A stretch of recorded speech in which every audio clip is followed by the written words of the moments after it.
Hello everyone, welcome to my YouTube channel engineering hub. আগের লেকচারে আমরা করেছিলাম growth of current in a LR circuit. আজকে আমরা করব decay of a current in a LR circuit. তাহলে তোমরা নামটা শুনেই বুঝতে পারছো যে একটা এলআর সার্কিট আছে, তার মধ্যে কারেন্ট আর ডিক্রিজ করবে। আগের দিন ইনক্রিজ করেছিল, আজকে ডিক্রিজ করবে এবং সেটাকে আমরা ডিফাইন করব ট্রানজিয়েন্ট অ্যানালিসিসের সাহায্যে। ঠিক আছে, তো চলো ফার্স্টে কথা না বলে আমরা ডিরেক্ট সার্কিটটা এঁকে নিই। ওকে, তো চলো সার্কিটটা এঁকে নেওয়া যাক।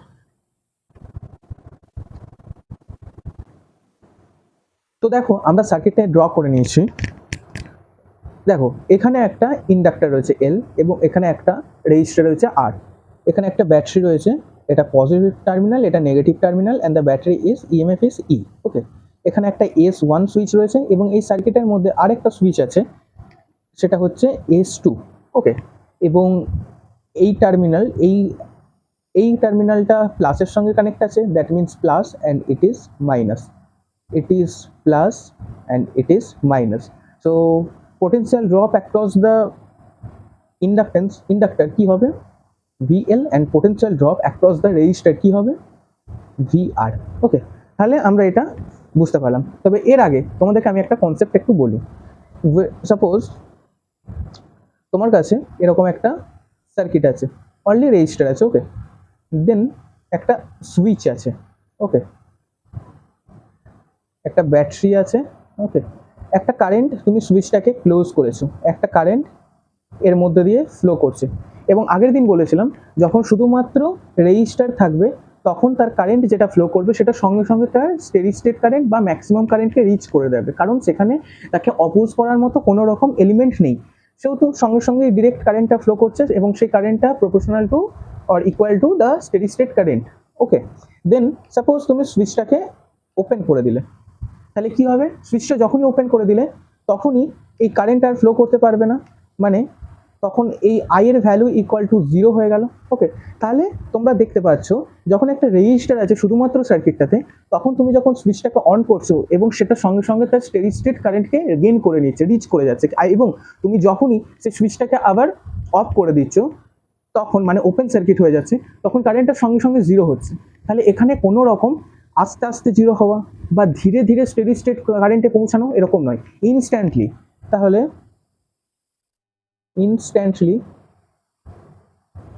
ইনস্ট্যান্টলি কারেন্টটা 0 হচ্ছে, অর ইনস্ট্যান্টলি কারেন্টটা তার স্টেডি স্টেট কারেন্টে চলে যাচ্ছে। কিন্তু একটা জিনিস দেখো, আগের দিন তোমাদেরকে এরকম একটা সার্কিট বলেছিলাম এবং সেখানে বলেছিলাম একটা কারেন্ট তুমি যদি সুইচটাকে অন করো তাহলে কারেন্টটা যেটা ফ্লো করবে সেটা আস্তে আস্তে তার ধীরে ধীরে একটা টাইম লাগবে, সেই ধীরে ধীরে তার স্টেডি স্টেট কারেন্ট গেইন করবে। কেন? কারণ ইন্ডাক্টর একটা ইনডিউসড কারেন্ট প্রডিউস করছে এবং সেই ইনডিউসড কারেন্টটা তাকে মানে সেই সার্কিটের মধ্যে যে কারেন্টটা আছে সেই কারেন্টটাকে অপোজ করবে। ওকে, তাহলে সাপোজ এখানে তুমি এই সুইচটাকে S1 সুইচটাকে ক্লোজ করে দাও, তাহলে কি হবে, তাহলে এই কারেন্টটা ফ্লো করবে। এখন ইনিশিয়াল স্টেজে কি S1 সুইচটা হচ্ছে যে ক্লোজড, ওকে, অ্যান্ড S2 সুইচটা ওপেনই আছে। তাহলে এই ওপেন যদি থাকে এই পাথটার মধ্যে দিয়ে কোনো রকম কারেন্ট যাবে না, এই কারেন্টটা ফ্লো করছে, এই কারেন্টটা এদিকে ফ্লো করছে, এই কারেন্টটা ফ্লো করছে এবং এরকম করে কারেন্টটা ফ্লো করে আবার আসছে ব্যাটারি পর্যন্ত। ঠিক আছে, তাহলে এই প্রসেসটা চলতে চলতে আস্তে আস্তে এবার তোমরা, আমি আগের দিন বলেছিলাম যে ইনডিউসড একটা কারেন্ট এখানে প্রডিউস করবে। ওকে, সো ইনডিউসড কারেন্টটা যখন প্রডিউস করবে তখন কি হবে, এই যে কারেন্টের ভ্যালু আছে এটা অপোজ করবে এবং একটা সার্টেন টাইমের পর এই কারেন্টটা স্টেডি স্টেট কারেন্টে পৌঁছে যাবে। তাহলে মনে করো সেই টাইমটা পেরিয়ে গেছে এবং এই সার্কিটটার মধ্যে দিয়ে যে কারেন্টটা ফ্লো করছে সেটা স্টেডি স্টেট কারেন্ট পৌঁছে গেছে, তার মানে এখন এই কারেন্টের ভ্যালু হলো তার স্টেডি স্টেট ভ্যালু। এবার তোমরা কি করবে, এবার তোমরা S1 সুইচটাকে ক্লোজ করে দাও এবং S1 সুইচটাকে ওপেন করে দাও। তাহলে তোমরা যদি এখন S1 সুইচটাকে ওপেন অ্যান্ড S2 সুইচটাকে ক্লোজড করে দাও, তাহলে কি হলো, তাহলে এখন কারেন্ট যেটা থাকবে সেই কারেন্টটা শুধুমাত্র এই যে লুপটা আছে এই লুপটার মধ্যে দিয়ে ফ্লো করছে, এই লুপটার মধ্যে দিয়ে ফ্লো করবে, কিন্তু এখানে তো কোনো রকম ব্যাটারি সোর্স নেই, এটা একটা ওপেন সার্কিট হয়ে গেছে। তাহলে তোমরা এখানে লিখতে পারো S1 open open means remove the battery,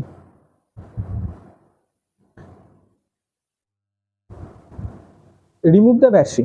okay, এবং একটা ব্যাটারি যখন রিমুভ করে নিচ্ছ তাহলে সেখানে আর কোনো রকম ইলেকট্রনের ফ্লো হবে না, দ্যাট মিনস কোনো রকম কারেন্ট ফ্লো করবে না, তাহলে এই সার্কিটের মধ্যে দিয়ে কোনো রকম আর কারেন্ট ফ্লো হবে না। So no current flow. তাহলে সেই কারেন্টটা যেটা মানে কারেন্টটা আস্তে আস্তে জিরো হয়ে যাবে। কিন্তু এই সার্কিটের মধ্য দিয়ে যখন কারেন্টটা যাবে, এই সুইচটাকে ক্লোজ করেছে মানে এই টোটাল এই যে লুপটা এটা এখন ক্লোজ সার্কিট হয়েছে। তাহলে আফটার অল যে কারেন্টটা এই বর্তনীর মধ্যে ঢুকেছে এই লুপটার মধ্যে, সেটা তো সঙ্গে সঙ্গে জিরো হয়ে যাওয়ার কথা, কারণ সেখানে ব্যাটারি ক্লোজ মানে টোটালি ওপেন সার্কিট হয়ে গেছে, সেই জন্য সঙ্গে সঙ্গে জিরো হয়ে যাওয়ার কথা। কিন্তু জিরো হবে না। কেন হবে না? কারণ তখন এই ইন্ডাক্টর, এই কারেন্টের সাইডে একটা ইনডিউসড কারেন্ট প্রডিউস করবে। তাহলে আগেরটাতে দেখেছিলাম যে ইন্ডাক্টর অপোজ করেছিল এবং এখানে দেখছি ইন্ডাক্টর সেই কারেন্টটাকে সাপোর্ট করছে। তাহলে তোমরা মনে রাখবে যখন একটা কারেন্ট ইনক্রিজ করছে তখন ইন্ডাক্টরের যে ইনডিউস কারেন্ট সেটা সেই কারেন্টকে অপোজ করে, এবং মনে করো অ্যাট এ টাইম একটা কারেন্ট ডিক্রিজ করছে মানে কারেন্টটা কমে যাচ্ছে, সেই সময় ইন্ডাক্টরের যে ইনডিউস কারেন্ট সেটা তাকে সাপোর্ট করবে। লাইক তুমি লাইফে খুব স্ট্রাগলের মধ্যে দিয়ে যাচ্ছ এবং তুমি খুব লো ফিল করছো, তুমি শেষ, কিন্তু তোমার কিছু গুড ফ্রেন্ডস আছে, তারা তোমাকে মানে প্রতিটা মুহূর্তে মোটিভেট করছে যে কিছু করতে হবে তোকে। স্ট্রাগল তো সবারই জীবনেই আসে, তাই না? কিন্তু তুমি মোটিভেটেড থাকতে পারছো না, তুমি খুব স্ট্রাগলের মধ্যে দিয়ে যাচ্ছ। তাহলে তোমার বন্ধুরা যদি না থাকতো, গুড ফ্রেন্ডরা যদি না থাকতো, তাহলে তুমি সঙ্গে সঙ্গে তোমার লাইফ শেষ হয়ে যেত। কিন্তু যেহেতু তোমার গুড ফ্রেন্ডসরা রয়েছে, তোমার ভালো বন্ধুগুলো আছে, তারা প্রতি মুহূর্তে তোমাকে মোটিভেট করছে, তার ফলে তুমি আস্তে আস্তে আস্তে আস্তে সেই শেষ হচ্ছ। মানে তুমি যদি নিজে কিছু চেষ্টা না করো তাহলে তো কিছু হবে না। তুমি মনে করো তুমি কিছু চেষ্টা করছো না, তাহলে কোনো বন্ধু যদি না থাকতো ওরকম স্ট্রাগলের মধ্যে, তুমি সঙ্গে সঙ্গে শেষ হয়ে যেতে।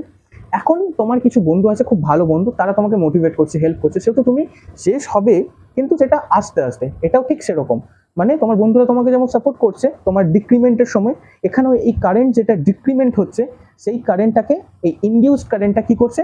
সাপোর্ট করছে। ওকে, তাহলে এখানে অ্যাকচুয়ালি কি হচ্ছে বলো তো? এখানে অ্যাকচুয়ালি এই স্টেডি স্টেট কারেন্ট থেকে সেটা জিরোতে আসছে। বুঝতে পেরেছো? ওকে, তাহলে তোমরা এখানে লিখতে পারো, দেখো যখন টি ইকুয়াল টু জিরো, তার মানে একদম ইনিশিয়াল টাইমে আয়ের ভ্যালু কত? আয়ের ভ্যালু হচ্ছে যে তার স্টেডি স্টেট ভ্যালু সমান, এবং টি টেন্স টু ইনফিনিটি যখন, তখন আয়ের ভ্যালু জিরো। মানে আমাদের মেন এখানে মোটিভটা কি? এখানে আমাদের মেন মোটিভ হচ্ছে যে আই ইজ টু জিরো, মানে স্টেডি স্টেট কারেন্ট থেকে জিরো হচ্ছে। ওকে, তাহলে ইনফাইনাইট টাইমে সেই আই ইকুয়াল টু জিরো হয়ে যাবে। তাহলে আমরা এর মাঝামাঝি একটা টাইম অ্যাজিউম করি, suppose assume time is equal to T. Okay, and at time t the current suppose I, ঠিক আছে? তাহলে আমাদেরকে এই আয়ের ভ্যালুটা ডিফাইন করতে হবে। তো চলো আমরা আয়ের ভ্যালুটা ডিফাইন করে নিই। তো কিভাবে ডিফাইন করবে আয়ের ভ্যালুটা? দেখো এখানে আমরা এই পাথটাকে অ্যাজুম করেছি, তো আইটা এইরকমভাবে যাচ্ছে, ঠিক আছে? এরকমভাবে যাচ্ছে, এরকমভাবে যাচ্ছে, আবার এইভাবে আসছে, অ্যান্ড আবার এইভাবে যাচ্ছে। তাহলে তোমাদেরকে এখানে আরেকটা কথা বলে রাখি, এখানে যে এই যে কারেন্টটা, এটা তো ওপেন সার্কিট হয়ে গেছে, এটা টোটালি ওপেন সার্কিট হয়ে গেছে, আর কোনো রকম কারেন্ট যাবে না। যেটুকু কারেন্ট বেঁচে ছিল সেই কারেন্টটাই এর মধ্যে দিয়ে এখন রোটেট হচ্ছে, কারণ এই যে ইন্ডাক্টরটা আছে, এই ইন্ডাক্টর যে ইনডিউসড কারেন্টটা প্রডিউস করছে সেইটা সেই কারেন্টকে সাপোর্ট করছে, সেই জন্য সেটা আস্তে আস্তে আস্তে আস্তে জিরো হবে, তবে একটু টাইম লাগবে। মানে সাপোজ এরকম একটা কারেন্ট, ঠিক আছে? ফার্স্টে এতটা বড় হলো, এতটা কারেন্ট, ঠিক আছে? সেটা আস্তে আস্তে জিরো হচ্ছে, কারেন্টটা আস্তে আস্তে জিরো হচ্ছে। তখন কি হচ্ছে? তখন ইন্ডাক্টরের যে কারেন্ট ইনডিউস কারেন্ট সেটা একটু সাপোর্ট করলো। ওকে, তারপর কিন্তু এই কারেন্টটা তো আস্তে আস্তে কমতেই থাকছে, তখন ইন্ডাক্টরের কারেন্ট আবার অল্প একটু সাপোর্ট করলো। তারপর এই কারেন্টটা তো কমতেই থাকছে, কমে গেল, আবার ইন্ডাক্টরের কারেন্ট অল্প একটু সাপোর্ট করলো, এবং একদম লাস্টে এখানে যখন কারেন্ট ইন্ডাক্টরের কারেন্ট একটু সাপোর্ট করলো, তারপর একবারে কারেন্ট নেই বললেই চলে, ইন্ডাক্টরের কারেন্ট সাপোর্ট করছে, তারপর equal to I equal two zero হয়ে যাচ্ছে। বুঝতে পেরেছো? এরকমভাবে ওয়ার্কটা হচ্ছে। তাহলে এখানে আমরা এই লুপটার মধ্যে, এটাকে ধরো লুপ ওয়ান, এই লুপটার মধ্যে আমরা এই লুপটার মধ্যে আমরা কেভিএল অ্যাপ্লাই করব। তো চলো আমরা কেভিএল অ্যাপ্লাই করি। সো এরপরে যেমন প্রসেস আগেরটাই করেছি সেরকমই, ঠিক আছে। Apply KVL at loop 1। So loop 1-এ যদি কেভিএল অ্যাপ্লাই করি, দেখো কারেন্টের পাথ কীরকম যাচ্ছে, এরকম করে আমরা এরকম অ্যাজিউম করেছি। তাহলে প্লাস থেকে minus, that means negative VL, and এখানেও প্লাস থেকে minus negative VR equal to 0। তাহলে তোমরা যদি এই সাইডে নিয়ে এসো তাহলে ভিআর ইকুয়াল টু 0। ওকে, তাহলে ভিআর এর ভ্যালু আগের দিন আমরা ডিসকাস করেছি কত হয়, তোমরা আশা করি মনে আছে তোমাদের। ভিএল মানে হচ্ছে যে ইএমএফটা প্রডিউস হচ্ছে ইন্ডাক্টরের জন্য, সেটার ভ্যালু কত আমরা পড়েছিলাম। EMF produced by the inductor that is L into di by dt, এটা মনে রাখবে, ঠিক আছে। তাহলে ভিএল এর ভ্যালু ওটাই হয়, ভিএল এর ভ্যালু হচ্ছে L into di by dt. Okay, and VR এর ভ্যালু কত? ভিআর এর ভ্যালু হচ্ছে যে এই রেজিস্টার মধ্যে দিয়ে যখন কারেন্ট আই ফ্লো করছে তখন তার পোটেনশিয়াল ড্রপ কত, V equal to I R. তাহলে I into R equal to 0। তাহলে তোমরা লিখতে পারো L into di by dt equal to minus I into R. So di by I equal to minus R, এই টোটালটাকে এই সাইডে নিয়ে চলে আসো, di by minus I into R. Okay, and এখানে আসবে ডিটি ডিভাইডেড বাই এল। এবার বোথ সাইডে ইন্টিগ্রেশন পারফর্ম করো, এবং ইন্টিগ্রেশনের লিমিট কি হবে, দেখো লিমিটটা কি হবে। ফার্স্ট যখন টি ইকুয়াল টু 0, ইনিশিয়াল কত ছিল, ইনিশিয়াল হচ্ছে যে আইএস, তাহলে ইনিশিয়াল আইয়ের ভ্যালু ছিল আইএস এবং লাস্টে কত হচ্ছে 0। কিন্তু না, আমরা এখানে তো অ্যাট এ টাইম কারেন্ট, টি টাইমে কারেন্ট কত ধরেছি, আই, তার মানে লাস্ট তার স্টেপে কারেন্ট কত, আই। ওকে, অ্যান্ড টি কোথা থেকে স্টার্ট হচ্ছে, 0 থেকে স্টার্ট হচ্ছে এবং কোথায় শেষ হচ্ছে, অ্যাট এ টাইম টি। ওকে, তাহলে এখানে তোমরা এবার ইন্টিগ্রেশনটা পারফর্ম করো, কত হচ্ছে, -1 বাই আরটাকে সাইডে নিয়ে কনস্ট্যান্ট বাইরে নিয়ে এসো, ডিআই বাই আই। ওকে, দেন এখানে তোমরা 0 টু টি, এখানে আইএস টু আই, 1 বাই এলটাকে বাইরে নিয়ে এসো অ্যান্ড ডিটি। এবার তোমরা এটাকে যদি ইন্টিগ্রেট আবার পারফর্ম করো তাহলে কত হচ্ছে দেখো, -1 by R. Okay, ln I, এবং এটা লিমিট কত হবে, এটা লিমিট হবে আইএস টু আই, অ্যান্ড এখানে 1 বাই এল এবং ডিটির ইন্টিগ্রেট করলে অনলি টি, 0 টু টি। তাহলে এটা কত হচ্ছে, -1 বাই আর, এটা কত, ln I minus ln IS. Okay, and it is 1 by L, it is T. Okay, then 1 by R, log A minus log B কি হয়, log of A divided by B. Okay, very good. তাহলে এটা হয়ে গেল টি by L.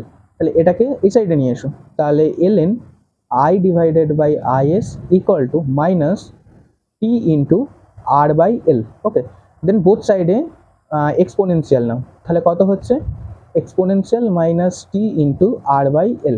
Okay, তাহলে তোমরা final answer কত পেলে, I equal to IS exponential minus t into R by L. আমরা কি পড়েছিলাম, for L R circuit time constant equal to L by R, আর এখানে কি লেখা আছে, এখানে লেখা আছে আর বাই এল, তার মানে কত, 1 বাই টাউ। ওকে, তাহলে আর বাই এল এই জায়গাটায় টাউ পুট করে দাও, তাহলে I equal to steady state current IS into exponential minus T by tau. তাহলে তোমরা আয়ের ভ্যালু পেয়ে গেলে। তোমাদেরকে এটাই ডিফাইন করতে হবে, প্রত্যেকবারই তোমার টার্গেট থাকবে যে তোমরা যে টাইমটাকে অ্যাজিউম করছো, এই টি টাইমে তার কারেন্ট হচ্ছে যে আই, এই আইটাকে তোমাকে ডিফাইন করতে হবে। ওকে, তোমার এটাই হচ্ছে মোটিভ। এরপরে আমরা দেখবো যে টাইম কনস্ট্যান্টটা কি এটার ক্ষেত্রে টাইম কনস্ট্যান্ট কি। তো চলো, তোমরা পড়েছো যে 63.3 মানে হ্যাঁ 63.2% রিচ করতে, তো স্টেডি স্টেট আর 63.2% রিচ করতে যে পরিমাণ টাইম লাগে সেটাই হচ্ছে যে তোমার টাইম কনস্ট্যান্ট। তো আমরা এখানে একটু দেখে নিই টাইম কনস্ট্যান্টের কি হচ্ছে, সেটাই কি হচ্ছে নাকি একটু আলাদা হচ্ছে। তাহলে ফার্স্টে তোমরা লিখে নাও যেটা পেলে, I equal to IS exponential minus T by tau. তোমরা এখানে পুট করো, put T equal to tau, T equal to tau যদি পুট করো তাহলে পাবে I equal to I S exponential minus tau divided by tau, তাহলে কত হলো I S exponential -1।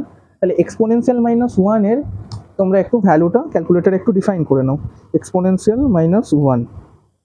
So exponential -1 এর ভ্যালু আসছে আই এস, সরি দেখো দাঁড়াও, কত আসে 0.367 আইএস, তাহলে এটা আসছে তোমার ভ্যালু। ওকে 3.8। ওকে তাহলে তোমরা লিখতে পারো আই ইকুয়াল টু 0.367, এটাকে 8 করে দিতে পারো আইএস। তাহলে এখান থেকে তোমরা দেখো তোমরা একটা গ্রাফ পাবে, সেই গ্রাফটাকে তোমরা প্লট করো।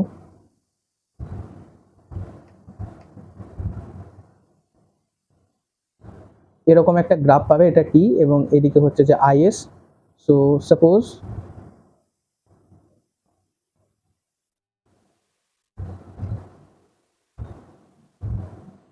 এটা হচ্ছে আইএস। ওকে এবার এই কারেন্টটা কি হচ্ছে, কারেন্টটা ডিকে হচ্ছে, ডিকে, এখানে ইনক্রিজ নয়, এখানে আইএস এর কারেন্টটা এরকম করে আসছে, ঠিক আছে, ডিক্রিমেন্ট হচ্ছে, তাহলে ডিক্রিমেন্ট হচ্ছে। এবার এখানে আমরা টাইম কনস্ট্যান্টের ভ্যালু কত পেলাম, এটা পেলাম, মানে টাইম কনস্ট্যান্ট পুট করে, তাহলে এটা হচ্ছে যে 0.368 আইএস, তার মানে আইএস এর 0.368 আইএস মানে হচ্ছে যে 36.8% of the steady state current, এটাই হচ্ছে তোমার টাইম কনস্ট্যান্ট। তাহলে তোমরা এটাকে একটু নোট করে নাও, for decay of current time constant will be, time constant ডেফিনেশনটা হচ্ছে the time taken by the time taken by the system or current to fall 36.8% of its initial value, okay, আর steady state value লিখতে পারো। ওকে সেটা হচ্ছে time constant. তাহলে তোমরা দেখতে পাচ্ছ যখন ডিক্রিজ করছে, ডিক্রিজ করার সময় 36.8% ডিক্রিমেন্টের জন্য যে পরিমাণ টাইম লাগছে সেটাই হচ্ছে তার টাইম কনস্ট্যান্ট, এবং যখন এটা ইনক্রিমেন্ট হয়, যখন ইনক্রিজ করে, তখন 63.2% পৌঁছাতে, ইনক্রিমেন্ট হতে যে পরিমাণ টাইম লাগে সেটাই হচ্ছে তার টাইম কনস্ট্যান্ট। তাহলে তোমরা এখানে একটু শর্ট হিসেবে মনে রাখো এটাকে, যে for increment, okay, for increment time constant হচ্ছে যে 63.2% of IS, and for decrement tau is 36.8% of not IS, সবসময় তো IS হবে না, সিস্টেম, ওকে সিস্টেম, এটাকে তোমরা মনে রাখবে। যখন ইনক্রিমেন্ট হচ্ছে তখন 63.2% ফাইনাল স্টেডি স্টেটে পৌঁছাতে যে পরিমাণ টাইম লাগে সেটা হচ্ছে time constant, and for the decrement the time taken by the system to fall 36.8% of its steady state value or the initial value. Okay তাহলে তোমরা বুঝতে পারলে, তাহলে এটাও তোমাকে প্রুভ করে দেখাতে হবে, তাহলে তোমরা বুঝলে যে টাইম কনস্ট্যান্ট প্রত্যেকটার জন্য কিন্তু সেম হয় না, ইনক্রিমেন্টের জন্য একরকম, ডিক্রিমেন্টের জন্য একরকম, বুঝতে পেরেছো? ইনক্রিমেন্ট যেখানেই হবে সেখানে সবসময় তার 63.2% পৌঁছাতে যে পরিমাণ টাইম লাগবে, আর যখন ডিক্রিমেন্ট হবে তখন হচ্ছে 36.8% পৌঁছাতে যে পরিমাণ টাইম লাগবে। তাহলে সেটা তোমরা এখানে এরকম থিওরিটিক্যাল তোমাকে প্রুভ করে দেখিয়ে দিলে এবং সঙ্গে এই ডেফিনেশনটা লিখে দিতে পারো। ওকে এবং এই গ্রাফটা হচ্ছে যে মেন। ওকে তাহলে আমরা আমাদের আয়ের ভ্যালু ডিফাইন করেছি, টাইম কনস্ট্যান্ট ডিফাইন করেছি, এবার আর তাহলে আমাদের কাছে কি রইলো, যে ভিএল এবং ভিআর ডিফাইন করতে হবে। তো চলো সেটাকেও ডিফাইন করে নিই আমরা। তো দেখো VR, so VR equal to আমরা কি দেখেছি, I ইন্টু আর। ওকে তাহলে I এর ভ্যালু কত পেয়েছি, I এর ভ্যালু পেয়েছি দেখো IS into exponential minus T by tau. Okay so IS exponential minus T by tau এবং এখানে R আছে। তাহলে এটাকে তোমরা লিখতে পারো আইএস। স্টেডি স্টেট ভ্যালু সবসময় কি হয়, ই বাই আর, এটা আমরা আগের দিন পড়েছি। Okay, then t by tau equal to R, তাহলে আর আর ক্যান্সেল আউট, তাহলে E into exponential minus T by, তাহলে V R equal to E into exponential minus T by tau. Okay, and VL আমরা কি Kirchhoff's voltage law কি দেখলাম, VL plus VR equal to 0। Okay, তোমরা VR এর value পেয়েছো, তাহলে VR এর ভ্যালু পুট করে তোমরা ভিএল এর ভ্যালু ডিফাইন করতে পারবে। VL equal to minus VR, তাহলে ভিএল কত হলো, minus E exponential minus T by tau. এবার তোমাদেরকে কি করতে হবে, এবার তোমাদের এর গ্রাফটাকে ড্র করতে হবে। তো চলো গ্রাফটা দেখে নিই কিরকম হবে। সো গ্রাফটা, ওকে, এদিকে হচ্ছে টাইম টি অ্যান্ড এদিকটা হচ্ছে ই। সো এখানটা ধরো প্লাস ই অ্যান্ড এখানটা হচ্ছে যে মাইনাস ই। ওকে, দেন ফার্স্ট ভিআর, ভিআর এর ভ্যালু কত আছে, ভিআর এর ভ্যালু আছে হচ্ছে যে ই ইন্টু এক্সপোনেনশিয়াল মাইনাস সামথিং। আমরা আগের দিন বলেছিলাম এই তিনটে গ্রাফ, তোমরা যদি আগের ভিডিওটা না দেখে থাকো ওটাকে একবার অবশ্যই দেখো, আর এই পেজটা স্ক্রিনশট নিয়ে নাও। ওকে, এই পেজটা স্ক্রিনশট নেওয়া হয়ে গেছে। যখনই এক্সপোনেনশিয়াল মাইনাস সামথিং থাকবে তার গ্রাফটা এরকম, যখন minus of exponential minus something তখন গ্রাফটা এরকম হবে, আর 1 মাইনাস এক্সপোনেনশিয়াল মাইনাস সামথিং থাকলে গ্রাফটা এরকম হবে। তাহলে আমাদের এখানে গ্রাফটা আছে, দেখো দেওয়া আছে E, capital E into exponential minus T by tau. Okay, তাহলে আমাদেরকে এই গ্রাফটা ফলো করতে হবে, এই গ্রাফটা ফলো করতে হবে। তো চলো আমরা এটাকেই ফলো করব, ই থেকে স্টার্ট হবে এবং এরকম হলো। তাহলে এটা আমরা পেলাম হচ্ছে যে ভি আর। ওকে, এটা ভি আর, এবং ভিএল এর ভ্যালু কত, minus E minus of exponential minus something. তাহলে সেই গ্রাফটা কি হবে, ঠিক তার অপোজিট কোয়াড্রেন্টে হবে, যেহেতু মাইনাস আছে। তাহলে এই গ্রাফটা অনেকটা এরকম টাইপের হলো, ঠিক আছে। তাহলে এটা হলো ভিএল। তাহলে এই হয়ে গেল তোমাদের এই current decay of the current in LR সার্কিটের কমপ্লিট একদম একটা প্রুফ। এগুলো কিন্তু এক্সামে আসে, এক্সামে তোমাকে কিন্তু বলবে যে এটাকে প্রুফ করতে। এই যে টাইম কনস্ট্যান্ট, তোমাকে হয়তো কোশ্চেন বলে দেবে যে show the time constant value for the decay of the current in LR circuit is 36.8% of its steady state value. তখন তোমাকে এই প্রথম থেকে স্টার্ট করে, এখান থেকে স্টার্ট করে একদম এতটা পর্যন্ত দেখাতে হবে, ঠিক আছে। এবং তারপরে হয়তো বলতে পারে যে find the show the potential across the register and the inductor, তখন তোমাকে এই ভ্যালুটা ডিফাইন করতে হবে। ইভেন তোমরা যদি গ্রাফটা দিয়ে দাও তাহলে আরও ভালো, এবং অনেক সময় গ্রাফও বলতে পারে যে গ্রাফ কী হবে। ওভারঅল তোমাকে এই টোটালটা করতে হবে, ঠিক আছে। এই decay of current in a LR সার্কিটের এই কমপ্লিট সলিউশনটা তোমাদেরকে করতে হবে। ব্যাস এইটুকুই। এরপরে প্রচুর নিউমেরিক্যাল আছে, আমরা অবশ্যই নিউমেরিক্যাল করবো। তোমরা এইটুকু বুঝতে পারছো নাকি, দেখো এই জায়গাতেই সবারই আটকে যায়, এবং সেই জন্য মনে হয় ট্রানজিয়েন্ট অ্যানালিসিস মানে প্রচণ্ড হার্ড। কেউ তো ভাবে এর থেকে আমার টক্সিক এক্স থাকতে পারতো, কিন্তু ট্রানজিয়েন্ট অ্যানালিসিস প্লিজ আমার লাইফ থেকে চলে যাও। কিন্তু ট্রানজিয়েন্ট অ্যানালিসিসের মতো সব থেকে easy chapter, not easy chapter actually, first ইয়ারে তোমাদের যেটুকু আছে সেটুকু ইজি চ্যাপ্টার, নাম্বার গেইন করার জায়গা আর কোথাও নেই, বিলিভ মি, আর কোথাও নেই। থেভেনিন্স বলো, নর্টনস বলো, সুপারপজিশনস বলো, ওইগুলো কিন্তু এর থেকে একটু হার্ড আছে। এটা কিন্তু অতটা হার্ড নয়, খুবই ইজি, তোমরা যদি একটু কনসেপ্টটাকে বুঝতে পারো। এখানে তোমাদের মেন কনসেপ্ট হচ্ছে অ্যাকচুয়ালি, দেখো আমি আরেকবার তোমাদেরকে এক্সপ্লেন করে দিই। ওকে, সো এখানে একটা ইন্ডাক্টর আছে, ওকে, এবং রেজিস্টার আছে। দেন এরকম একটা সার্কিট আছে, মাঝামাঝি জায়গায় একটা সুইচ আছে, ওকে, এবং এখানে একটা সুইচ আছে এবং একটা ব্যাটারি কানেক্টর আছে। ওকে, এটা এল, এটা আর, এটা হচ্ছে ই। ওকে, তাহলে এবার তোমরা মনে করো তোমরা এই সুইচটাকে ক্লোজ করে দিলে, তাহলে এখন সার্কিটটা কীরকম হয়ে গেল, সার্কিটটা এখন ক্লোজ হয়ে গেল। এই জায়গাটা ওপেন হয়ে আছে, এই জায়গাটাতে কোনো কারেন্ট যাবে না। তাহলে এখন কারেন্টের ফ্লোটা কীরকম হবে, এরকম হবে, এরকম হবে, এরকম হবে, এরকম হবে। এবং এই যেহেতু এখানে কারেন্টটা এখন ইনক্রিজ হচ্ছে, তাই তো, কারেন্টটা আস্তে আস্তে স্টেডি স্টেট কন্ডিশনে যাচ্ছে, সেহেতু যে ইনডিউসড যে কারেন্টটা, মানে ইন্ডাক্টর দ্বারা যে ইনডিউসড কারেন্ট, সেটা অপোজ করবে এবং অপোজ করতে করতে একটা টাইম লাগবে এবং টাইমের পর এই কারেন্টের ভ্যালুটা এই ইনডিউসড কারেন্টকে ছাড়িয়ে যাবে এবং তার ফলে আফটার টেন্স টু ইনফিনিটি টাইমের পর আয়ের ভ্যালু তার স্টেডি স্টেটে পৌঁছে যাবে। ঠিক স্টেডি স্টেটে পৌঁছে গেল কারেন্টটা, ঠিক সেই সময় তুমি কি করলে, তুমি এখানে যে এই যে সুইচটা আছে এটাকে ক্লোজ করে দিলে, তাহলে সার্কিটটা এখন কীরকম হয়ে গেল, এরকম।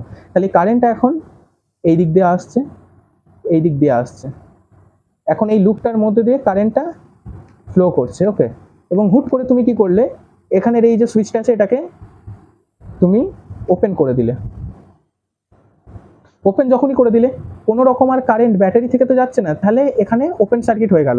তাহলে এই লুপটার মধ্যে যেটুকু কারেন্ট ছিল, যেটুকু অবশিষ্ট কারেন্ট ছিল, সেটা আস্তে আস্তে কি হবে, কোনো রকম আর এনার্জি সোর্স নেই, তাহলে সেই কারেন্টটা আস্তে আস্তে এই স্টেডি স্টেট কারেন্টটা আস্তে আস্তে টেন্স টু জিরো হবে। কিন্তু সঙ্গে সঙ্গে জিরো হতে পারবে না। কেন পারবে না?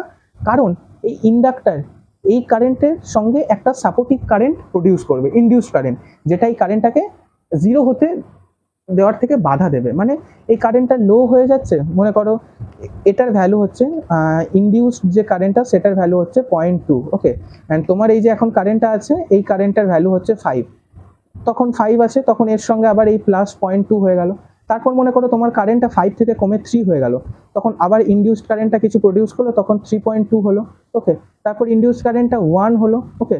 তখন আর সঙ্গে সঙ্গে জিরো হতে পারছে না, তখন তোমার কি করলো, এই যে ইনডিউসড কারেন্টটা আছে সেটা 0.2 অ্যাড হয়ে গেল, তাহলে 1.2 হয়ে গেল। তার মানে যখনই কমতে যাচ্ছে মেন কারেন্টটা, তখনই ইনডিউস কারেন্টটা তার সঙ্গে অ্যাড হচ্ছে, তো তাকে কিছুক্ষণের জন্য আরেকটু বাঁচিয়ে রাখছে আর কি, বুঝতে পেরেছো? Critical condition. তো কিন্তু একটা টাইমের পর যখন জিরো হয়ে যাবে, যখন তোমার মেন কারেন্ট যেটা আছে সেটা যখন জিরো হয়ে যাবে, তার সঙ্গে ইনডিউস কারেন্ট 0.2 অ্যাড হলো, 0.2 হলো, তারপর তো সেটা তো জিরোই কমে যাবে, আরও কমে যাবে, তখন এই 0.2টার আরও কমে যাবে, তাহলে তখন আর 0.2 কি কোনো ভ্যালু থাকবে না। তার মানে অ্যাটলিস্ট জিরো তো হয়েই যাবে, তাই না? এইরকম টাইপের। তার মানে সঙ্গে সঙ্গে জিরো হয়ে যেত যদি ইন্ডাক্টরটা না থাকতো, কিন্তু যেহেতু ইন্ডাক্টরটা আছে সেহেতু সঙ্গে সঙ্গে সে জিরো হতে পারছে না, কিছুটা টাইম লাগছে। এবং ওই টাইমটা স্টেডি স্টেট থেকে জিরো হওয়ার পর্যন্ত ওই যে মাঝে যে ইন্টারভেলটা, সেই ইন্টারভেলের মধ্যে আমরা একটা যে কোনো একটা টাইম ধরে নিলাম টি টাইম, এবং তখন তার কারেন্ট কত, কারেন্ট হচ্ছে যে আই, তাহলে সেই আইটাকে ডিফাইন করলাম, দেন তার time constant, then potential across the inductor and potential across the resistor, ব্যাস এইটুকু, আর কিচ্ছু নেই। আশা করি বুঝতে পেরেছো। যদি নাও বুঝে থাকো আরেকবার ভিডিওটা দেখে নাও, আশা করি বুঝতে পারবে। খুব মানে কোনো কিছু খুব বিগ হার্ড টাফ টাইপের কনসেপ্ট নয়, খুবই ইজি, জাস্ট একটু টাইম দিয়ে মনোযোগ দিয়ে পড়ো, অবশ্যই হবে। রিলস তো প্রচুর দেখছো, রিলস তো দেখার অনেক টাইম পাবে, কিন্তু এইগুলো করার তো বেশি টাইম পাবে না, সামনে সেমিস্টার, তাই না? তো চলো, আর আমি জানি তোমরা একটা সেমিস্টারের আগের দিন দেখছো এবং 2x দিয়ে দেখছো, সেহেতু চেষ্টা করো ভালো করে পড়ার, ওকে। তো চলো, দেখা হচ্ছে আবার নেক্সট ভিডিওতে। যদি তোমাদের ভিডিওটা ভালো লেগে থাকে লাইক করো, শেয়ার করো, সাবস্ক্রাইব করো। তো দেখা, চলো, tata, good bye and keep learning.